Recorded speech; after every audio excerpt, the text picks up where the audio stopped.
परमऋषिभ्यो नमः परमऋषिभ्यो नमः परमऋषिभ्यः। स्तुतो मया वरदा वेदमादा प्रचोदयन्ति पवने द्विजादाम् आयुपृथिव्यां द्रविणं ब्रह्मवर्चसं मह्यं दत्त्वा प्रसादं ब्रह्मलोकम्। ഓം ശാന്തി ശാന്തി ശാന്തി. എല്ലാ സജ്ജനങ്ങൾക്കും സാദര പ്രണാമം. മനുഷ്യ ശരീരം നമുക്കേവർക്കും ലഭിച്ചതിൻ്റെ മഹത്വം നമുക്കെല്ലാവർക്കും അറിയാവുന്നതാണ്. ഭഗവാൻ ശങ്കരാചാര്യ സ്വാമികൾ തൻ്റെ പ്രകരണ ഗ്രന്ഥമായ വിവേക ചൂടാമണിയിൽ പറയുന്നുണ്ട്, ജന്തൂനാം നരജന്മ ദുർലഭം. അതായത് ജന്തുക്കളിൽ വെച്ച് നരജന്മം, മനുഷ്യജന്മം കിട്ടുന്നത് ദുർലഭമാണ്, പുണ്യമാണ് എന്ന് പറയും. ആ ദുർലഭമായ മനുഷ്യ ശരീരത്തിൽ വൈദിക ധർമ്മവാസന ലഭിക്കുന്നത് അതിലും ദുർലഭമെന്നാണ് പറയുന്നത്. വൈദിക ധർമ്മ അനുഷ്ഠാനത്തിൽ ശ്രദ്ധയുണ്ടാകുക എന്ന് പറയുന്നത് അതിലും ദുർലഭം. ഇപ്പോഴും വൈദിക ധർമ്മം അനുഷ്ഠിക്കുന്നവർ ഉള്ളത് ഈ ശ്രദ്ധ കൊണ്ട്. അവർ ഇപ്പോഴും തുടർന്നു വരുന്നതിന് കാരണം ഈ ധർമ്മത്തിൻ്റെ ശക്തി ഒന്നുകൊണ്ട് മാത്രമാണ്. അതുകൊണ്ടാണ് നമ്മളെ സനാതനധർമ്മികൾ എന്ന് വിളിക്കുന്നത്. വേദത്തെ തന്നെ സംരക്ഷിക്കുവാനുള്ള ശക്തിയുണ്ട് എന്നാണ് പറയപ്പെടുന്നത്. നമ്മളാൽ സംരക്ഷിക്കപ്പെടേണ്ട ഒരു ആവശ്യകത വേദത്തിനില്ല. പക്ഷെ വൈദിക ധർമ്മം, സനാതനധർമ്മം അത് ആചരിച്ചു വരുന്ന തലമുറകൾ ഇപ്പോഴുമുണ്ട്. മുൻപ് കാലങ്ങളിൽ ധാരാളം ഉണ്ടായിരുന്നു, ഇനിയും ഉണ്ടായിക്കൊണ്ടേയിരിക്കും. വേദം നമ്മൾ പഠിച്ചിട്ടും അതിൽ ശ്രദ്ധയില്ലെങ്കിൽ അവരെ വേദം വിളിക്കുന്ന ഒരു പേരുണ്ട്, അവൈദികർ, അല്ലെങ്കിൽ പുരുഷാർത്ഥ അയോഗ്യ ഭവതി എന്ന്, അയോഗ്യതാ ഭവതി. അതായത് പുരുഷാർത്ഥത്തിനെ നേടുവാൻ അവർക്ക് യോഗ്യതയില്ലാത്തവർ എന്ന് പറയുന്നു.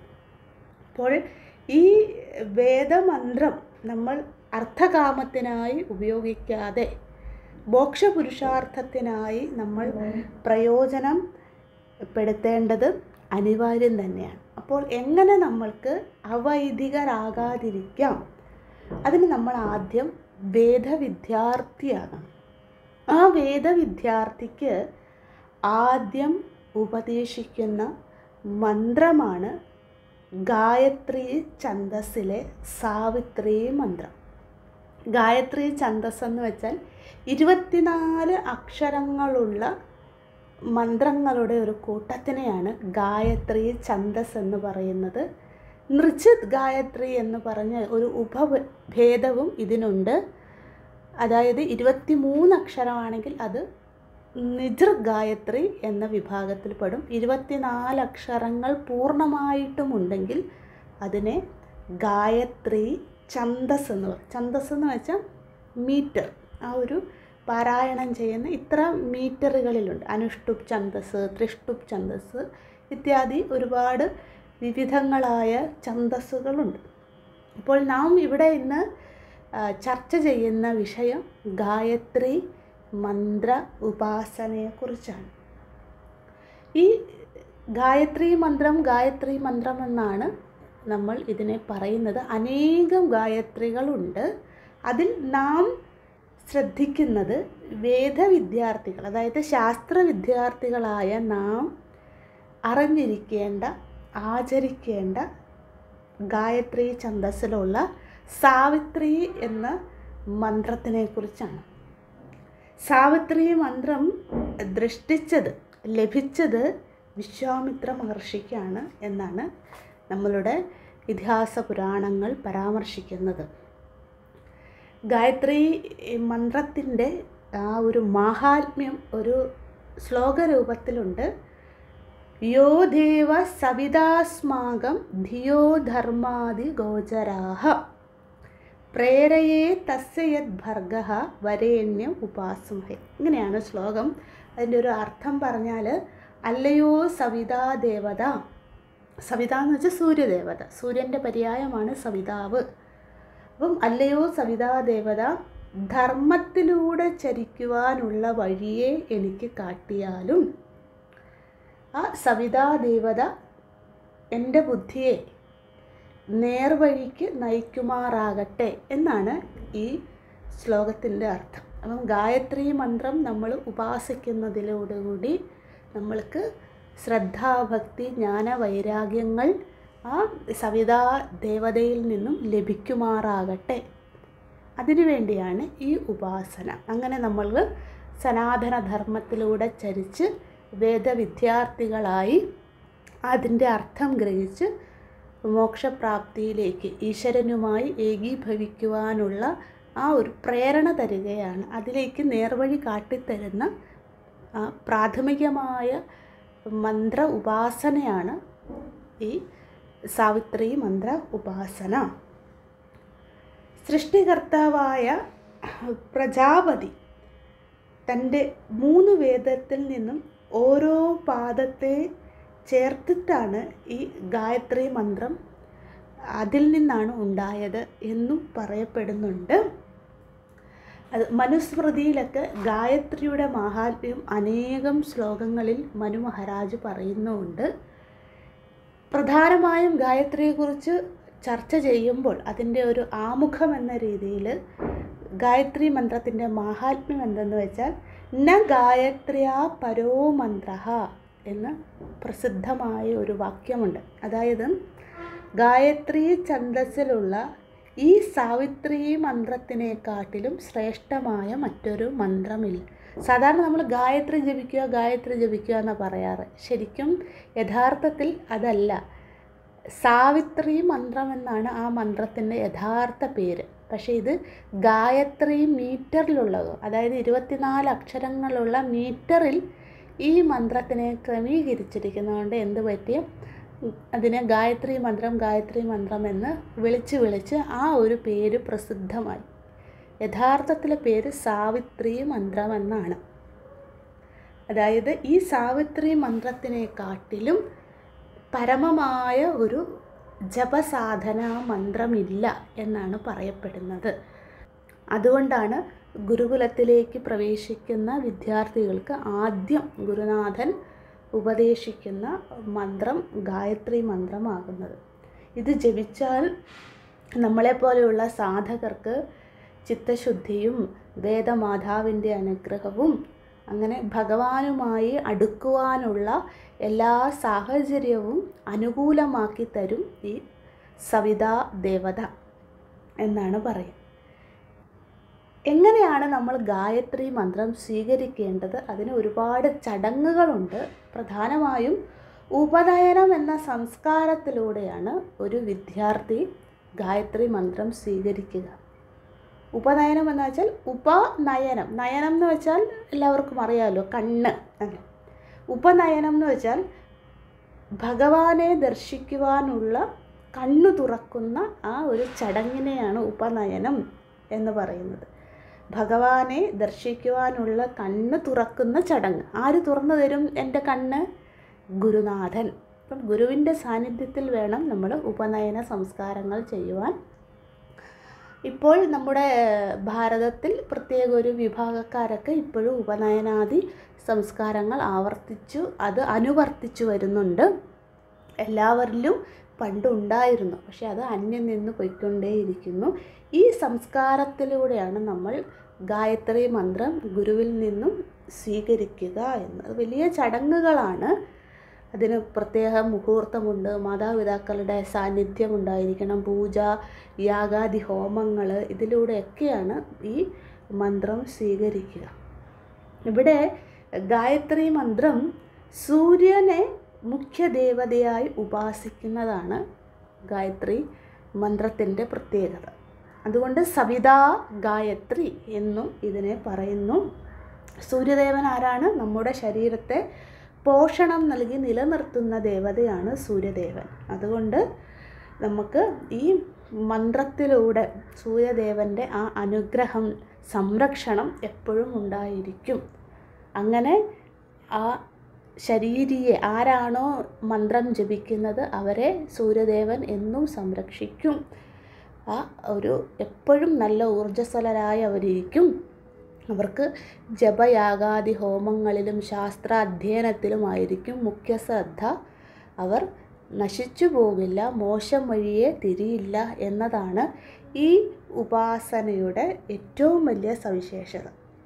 അല്ലേ, നമുക്കറിയാം സൂര്യപ്രകാശമില്ലെങ്കിൽ നമ്മുടെ ശരീരത്തിൽ വൈറ്റമിൻ ഡിയുടെ കുറവുണ്ടാകുന്നു, B12 കുറവുണ്ടാകുന്നു, നമ്മുടെ ശരീരത്തിലെ പ്രാണന പ്രക്രിയയ്ക്ക് തടസ്സമുണ്ടാകുന്നു, കാൽസ്യം, മെലാനിൻ, ഇങ്ങനെയുള്ള പല പല ആസിഡുകളും ആൽക്കലികളുടെയൊക്കെ കുറവ് നമ്മുടെ ശരീരത്തിലുണ്ടാകും സൂര്യപ്രകാശം കിട്ടിയില്ലെങ്കിൽ.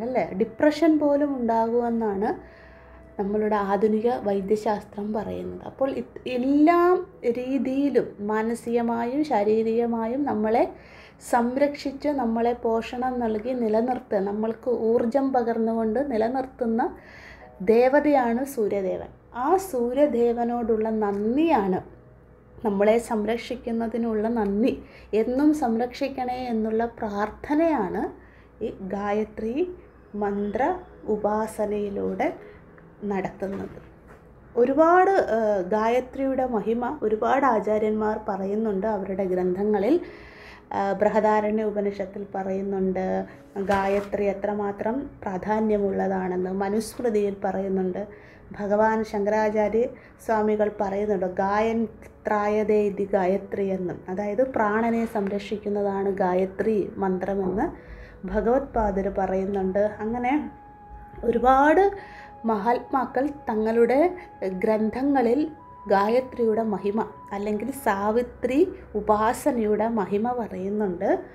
100-ൽ പരം ഗായത്രികളുണ്ട് എന്നാണ് പറയുന്നത്. അതിൽ ഏറ്റവും പ്രാഥമികമായും ഏറ്റവും പ്രാധാന്യമായ ഗായത്രി ആണ് നമ്മൾ ഇപ്പോൾ ശ്രദ്ധിക്കുന്ന ഈ സാവിത്രി ഉപാസന എന്ന്.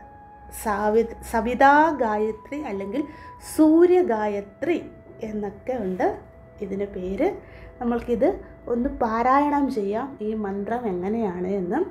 ഓം ഭൂർഭുവ സ്വ തത്സവിതുർവരേണ്യം ഭർഗോ ദേവസ്യ ധീമഹി ധിയോ യോ ന പ്രചോദയാത്. ഇങ്ങനെയാണ് ഈ സൂര്യഗായത്രിയിലെ മന്ത്രങ്ങൾ. ഇത് എങ്ങനെയാണ് പാരായണം ചെയ്യേണ്ടത് എന്ന് വെച്ചാൽ ഓം ഭൂർഭുവസ്വഃ തത്സവിതുർവരേണ്യം ഭർഗോ ദേവസ്യ ധീമഹി ധിയോ യോ ന പ്രചോദയാത്. ഓം ഭൂർഭുവസ്വഃ തത്സവിതുർവരേണ്യം ഭർഗോ ദേവസ്യ ധീമഹി ധിയോ യോ ന പ്രചോദയാത്. ഓം ഭൂർഭുവസ്വഃ തത്സവിതുർവരേണ്യം ഭർഗോ ദേവസ്യ ധീമഹി ധിയോ യോ ന പ്രചോദയാത്. ഇതാണ് ഗായത്രി ഛന്ദസ്സിലുള്ള സാവിത്രി മന്ത്രം അല്ലെങ്കിൽ സൂര്യഗായത്രി മന്ത്രം. ഇതിൻ്റെ ഓരോ വാക്കുകളും നമുക്ക് ശ്രദ്ധിക്കാം. ഓം എന്ന് തുടങ്ങുകയാണ്. ആ പരമാത്മാവിനെ, ഓംകാരനെ മംഗളശബ്ദത്തോടുകൂടി ഇവിടെയും ഈ മന്ത്രം ആരംഭിക്കുന്നു. അല്ലയോ ഭഗവാനെ. ഭൂർ ഭുവഃ അടുത്തത് ഭൂലോകം, ഭുവർലോകം. ഓം ഭൂർഭുവ സ്വഃ. സ്വഃ സ്വ വിസർഗം. സ്വഃ അതായത് സ്വർഗാദി ലോകങ്ങൾ, 3 ലോകത്തെ, ഭൂർലോകം, ഭുവർലോകം, സ്വർഗാദി ലോകങ്ങൾ. അതാണ് ആദ്യത്തെ മന്ത്രം. ഓം ഭൂർഭുവസ്വഃ തത്സവിതുർവരേണ്യം. തതെന്ന് വെച്ചാൽ അത്, ഏത്? ഓംകാര സ്വരൂപൻ പരമാത്മാവ്. ഞാൻ ആരെയാണോ ഇവിടെ ഉപാസിക്കുന്നത് ആ ഈശ്വരൻ. സവിതൂർ വരേണ്യം. സവിതൂർ എന്ന് വെച്ചാൽ സവിതാവിൻ്റെ, സൂര്യൻ്റെ, ആ പരമാത്മാവ് സൂര്യൻ്റെ, അതാണ് സവിതൂർ. വരേണ്യം എന്ന് വെച്ചാൽ ശ്രേഷ്ഠമായ, മഹത്വമായ എന്നർത്ഥമാണ്. തത്സവിതൂർ വരേണ്യം, ആ പരമാത്മാവ് സൂര്യൻ്റെ ശ്രേഷ്ഠമായ. അടുത്തത് എൻ്റെ തുടർച്ചയാണ്. ഭർഗോ ദേവസ്യ ധീമഹി. ഭർഗോ എന്നാൽ തേജസ്. ദേവസ്യ എന്ന വാക്കിൻ്റെ അർത്ഥം ദേവനെ. ധീമഹി എന്ന് വെച്ചാൽ ഞങ്ങൾ ധ്യാനിക്കുന്നു, ഞങ്ങൾ ചിന്തിക്കുന്നു. ആരെ? ആ ശ്രേഷ്ഠനായ സൂര്യദേവനെ, തേജസ്വരൂപിയായ പരമാത്മാവിൻ്റെ തന്നെ പ്രത്യക്ഷ രൂപമായ ആ പ്രകാശസ്വരൂപിയായ സൂര്യദേവനെ ഞങ്ങൾ ധ്യാനിക്കുന്നു. ആ സൂര്യദേവൻ എവിടെയൊക്കെ ഉണ്ട്? എല്ലായിടത്തും. ഭൂലോകം, ഭുവർലോകം, സർവ്വലോകങ്ങളിലും വ്യാപിച്ച് തൻ്റെ പ്രകാശം കൊണ്ട് എല്ലാ ലോകത്തെയും പോഷിപ്പിച്ച് എല്ലാ ജീവാത്മാക്കളെയും സംരക്ഷിക്കുന്ന ആ സവിതാവായ സൂര്യദേവനെ ഞങ്ങൾ ധ്യാനിക്കുന്നു. എന്തിന് ധ്യാനിക്കുന്നു? അതിനുള്ള കാരണമാണ് അവസാനം. ധിയോ യോ ന പ്രചോദയ. ധിയോ എന്ന് വെച്ചാൽ ബുദ്ധിയെ. യോ നഹ, യഹ നഹ, അതായത് നഹ എന്ന് വെച്ചാൽ ഞങ്ങളുടെ. യഹ ഏതൊരു ആളാണോ പ്രാർത്ഥിക്കുന്നത് അവരുടെ എല്ലാം, അതായത് നമ്മൾ പ്രാർത്ഥിക്കും നമ്മളുടെ ബുദ്ധിയെ പ്രചോദിപ്പിക്കട്ടെ, പ്രകാശിപ്പിക്കട്ടെ, ബുദ്ധിയെ ഉണർത്തട്ടെ, ബുദ്ധിയെ വളർത്തട്ടെ, അതോടൊപ്പം ശരീരത്തിനെ സംരക്ഷിക്കട്ടെ എന്ന് പ്രാർത്ഥിക്കുകയാണ് ഈ മന്ത്രം. ഓം ഭൂർഭുവസ്വഃ തത്സവിതുർവരേണ്യം ഭർഗോ ദേവസ്യ ധീമഹി ധിയോ യോ ന പ്രചോദയാത്. ഓംകാര സ്വരൂപനായ പരമാത്മാവേ, അങ്ങ് 3 ലോകങ്ങൾക്കും പ്രകാശം കൊടുത്തുകൊണ്ടേയിരിക്കുന്നു. അതായത് സർവ്വലോകങ്ങളിലും അങ്ങ് സൂര്യരൂപത്തിൽ സൂര്യനായി വ്യാപിച്ചിരിക്കുന്നു. അപ്പോൾ ഈ 3 ലോകങ്ങൾക്കും പ്രകാശം കൊടുക്കുന്ന ഏതൊരു പ്രകാശ സ്വരൂപനാണോ ആ പരമാത്മാവ് സവിതാവിൻ്റെ അല്ലെങ്കിൽ സൂര്യൻ്റെ രൂപത്തിൽ ലോകങ്ങളിലെല്ലാം പ്രകാശിക്കുന്നു. ആ പ്രകാശ സ്വരൂപൻ എന്താ? ബാഹ്യമായും ആന്തരികമായും നമ്മൾക്കെല്ലാവർക്കും പ്രകാശം നൽകുന്നതിനാൽ അത് ഏറ്റവും ശ്രേഷ്ഠമാണ്. അതിന് ഏറ്റവും ശ്രേഷ്ഠത അല്ലെങ്കിൽ മഹത്വത്തെ ഞാൻ കൽപ്പിക്കുന്നു. സൂര്യനുള്ളത് കൊണ്ടാണ് ഞാൻ നിലനിൽക്കുന്നത്. അതുകൊണ്ട് സൂര്യദേവനാണ് എന്നെ സംബന്ധിച്ച് ഏറ്റവും ശ്രേഷ്ഠമായത്.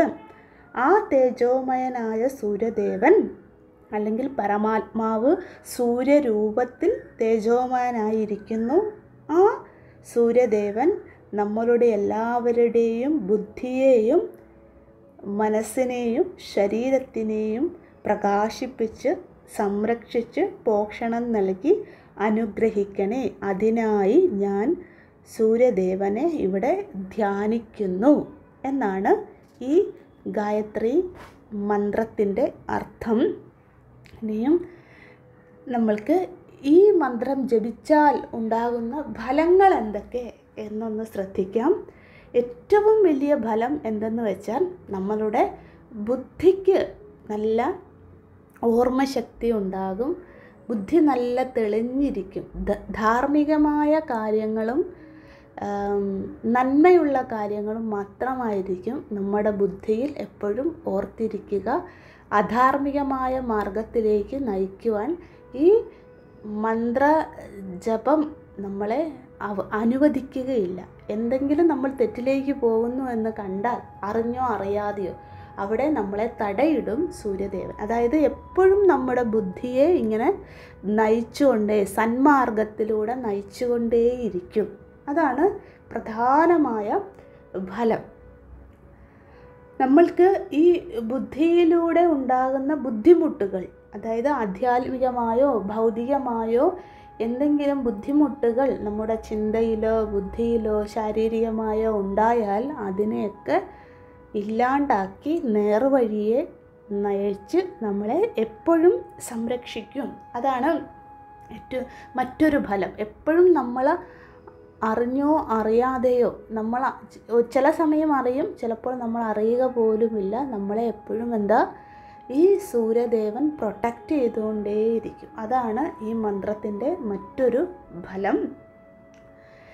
പിന്നീട് നമ്മുടെ പുരാണങ്ങളിൽ പറയുന്നു, മഹാവിഷ്ണുവിൻ്റെ ക്ഷേത്രത്തിൽ ഇരുന്ന് ജപിച്ചാൽ സർവ്വ ഐശ്വര്യവും എന്ന് പറയുന്ന കാരണം, എന്തൊക്കെ ഐശ്വര്യങ്ങളാണോ നമ്മൾക്ക് വേണ്ടത്, ഓർമ്മശക്തി മാത്രമല്ല, ശരീരാരോഗ്യം മാത്രമല്ല, മറ്റു ഭൗതികമായ ധനം, സമ്പത്ത്, അർത്ഥങ്ങൾ ഇവയൊക്കെയാണ് വേണ്ടതെങ്കിൽ ആ സങ്കല്പത്തോടു കൂടി ഈ സൂര്യ ഉപാസനാ മന്ത്രം ജപിച്ചാൽ അവയും നൽകിത്തരും സൂര്യദേവൻ എന്ന് പറയുകയാണ്. അതായത് എപ്പോഴും നമ്മളെ ഒരു ഭഗവാൻ കൃഷ്ണൻ എങ്ങനെയാണോ അർജുനന് തേരാളിയായിരുന്ന് അർജുനനെ സംരക്ഷിച്ചത്, അതുപോലെ സൂര്യദേവൻ എപ്പോഴും നമ്മളെ സംരക്ഷിച്ചു കൊണ്ടേയിരിക്കും എന്ന് പറയുന്നു. ഇനി എപ്പോഴൊക്കെ നമുക്ക് ഈ ഗായത്രി ജപിക്കാം? എപ്പോൾ വേണമെങ്കിലും ജപിക്കാം. അതിന് ഒരു പ്രത്യേക സമയങ്ങളോ കാലമോ ദേശമോ അശുദ്ധിയോ ഒന്നും ബാധകമല്ല, എപ്പോഴും ജപിക്കാം. പക്ഷെ നമ്മളുടെ സൗകര്യാർത്ഥം ശാസ്ത്രം പറയുന്നു നമ്മൾക്ക് 3 നേരമെങ്കിലും ജപിച്ചാൽ ഉത്തമം. പ്രാതസന്ധ്യയിൽ, അതായത് സൂര്യൻ ഉദിക്കുന്നതിന് തൊട്ട് മുമ്പ് ഗായത്രി ജപിച്ചാൽ വളരെ ശ്രേഷ്ഠം. ആ സമയത്ത് ഈ ഗായത്രി എന്ന മാതാവ്, ഈ അക്ഷരങ്ങൾ സരസ്വതിയുടെ ഭാവത്തിലേക്ക് ഉണർന്നിരിക്കും എന്ന് പറയുന്നു. അപ്പോൾ ഈ പ്രാതസന്ധ്യയിൽ ജപിച്ചാൽ നമ്മൾക്ക് ആ ജ്ഞാനമാകുന്ന അനുഗ്രഹം ലഭിക്കും എന്ന് പറയും. മധ്യാഹ്ന സന്ധ്യയിൽ, അതായത് നട്ടുച്ച സമയത്ത് ഈ ഗായത്രി എന്ന ഛന്ദസ് ദുർഗാഭാവത്തിനെ കൈക്കൊണ്ടു എന്നാണ് പറയുന്നത്. അപ്പോൾ മധ്യാഹ്നത്തിൽ ജപിച്ചു കഴിഞ്ഞാൽ നമ്മൾക്ക് ദുരിത നിവാരണം ഉണ്ടാകും എന്ന് പറയും. ഇനി സായം സന്ധ്യയിലാണ് ജപിക്കുന്നത്, അതായത് സൂര്യൻ അസ്തമിക്കുന്ന ആ സമയം, ത്രിസന്ധ്യ സമയത്താണെങ്കിൽ ഈ ഗായത്രി ഛന്ദസ്, ആ ഗായത്രി മാതാവ് ലക്ഷ്മി ഭാവത്തിനെ സ്വീകരിക്കും. അപ്പോൾ എന്താണ്, സർവ്വ ഐശ്വര്യങ്ങളും ആ സമയത്ത് ജപിക്കുകയാണെങ്കിൽ ഉണ്ടാകുമെന്ന് പറയുന്നു. ഇത് ഏത് സമയവും ജപിക്കാം. ഈ സമയത്തൊക്കെ ജപിച്ചാൽ ഇന്ന ഐശ്വര്യങ്ങൾ ഉണ്ടാകും. എന്താണോ നമ്മൾക്ക് ആ സൂര്യ ഗായത്രിയിൽ നിന്നും വേണ്ട ഐശ്വര്യങ്ങൾ സങ്കല്പിച്ചുകൊണ്ട് ജപിച്ചാൽ അതിൻ്റെ ഫലം ഉണ്ടാകും എന്ന് പറയപ്പെടുന്നു. ഏതു സമയത്തും ജപിക്കാം. പക്ഷേ ഈ 3 സന്ധ്യകൾ ഏറ്റവും ശ്രേഷ്ഠം. കുറഞ്ഞതൊരു 3 തവണയെങ്കിലും ഓം ഭൂർഭുവ സ്വഹ എന്ന് പറഞ്ഞ് 3 ആവർത്തിയെങ്കിലും കുറഞ്ഞത് ജപിക്കാം. പിന്നീട് നമ്മുടെ ഇഷ്ടം പോലെ 21 ആവർത്തി, 54 ആവർത്തി, 27 ആവർത്തി ജപിക്കാം, 108 ആവർത്തി, 1008 ആവർത്തി, അങ്ങനെ തുടർന്നു കൊണ്ടുപോകാം. അറ്റ്ലീസ്റ്റ് 3 ആവർത്തിയെങ്കിലും ജപിക്കുന്നത് നല്ലതാണ് എന്ന് പറയുന്നു. കാരണം ഗായത്രിയേക്കാൾ ശ്രേഷ്ഠമായ മറ്റൊരു മന്ത്രമില്ല. മാതാവിനേക്കാൾ ശ്രേഷ്ഠമായ മറ്റൊരു ദേവതയില്ലാത്തതുപോലെ, അന്നത്തിനേക്കാൾ ശ്രേഷ്ഠമായ മറ്റൊരു ദാനമില്ലാത്തതുപോലെ, ഏകാദശി, ദ്വാദശി തുടങ്ങിയ വ്രതങ്ങളേക്കാൾ ശ്രേഷ്ഠമായ മറ്റൊരു വ്രതമില്ലാത്തതുപോലെ, ഏറ്റവും ഗായത്രി എന്ന മന്ത്രത്തിനേക്കാൾ ശ്രേഷ്ഠമായ മറ്റൊരു മന്ത്രമില്ലെന്നാണ് പറയുന്നത്. ഇനി നമുക്ക് അടുത്ത പ്രഭാഷണത്തിൽ ഈ ഗായത്രി മന്ത്ര ദൃഷ്ടാവായ വിശ്വാമിത്ര മഹർഷിയുടെ കഥ കേൾക്കാം. അദ്ദേഹത്തിനാണ് ഈ മന്ത്രം ദർശിച്ചത്. ഭഗവാൻ അരുളിക്കൊടുത്തത് വിശ്വാമിത്ര മഹർഷിക്കാണ് എന്നാണ് പറയപ്പെടുന്നത്. അദ്ദേഹത്തിന് ലഭിക്കാനുണ്ടായ കാരണവും കൂടെ കാണുമ്പോൾ നമ്മൾക്ക് ഇത് എത്രമാത്രം ശ്രേഷ്ഠമാണെന്ന് മനസ്സിലാകും. എല്ലാവർക്കും ഭഗവാന്റെയും പരമാത്മാവിൻ്റെയും ഗായത്രി എന്ന ഛന്ദസ്സിലെ മാതാവിൻ്റെയും ആ ഗായത്രി ഛന്ദസ്സിൽ അടങ്ങിയിരിക്കുന്ന ഗായത്രി മീറ്ററിലുള്ള ഈ സവിതാ മന്ത്രമായ സൂര്യഗായത്രിയിലെ ഭഗവാൻ ആദിത്യൻ്റെയും ഗുരുപരമ്പരയുടെയും അനുഗ്രഹമുണ്ടാവട്ടെ എന്ന് പ്രാർത്ഥിക്കുന്നു. ഓം ശാന്തി ശാന്തി ശാന്തി. ഹരി ഓം. ശ്രീ ഗുരുഭ്യോ നമഃ. ഹരി ഓം.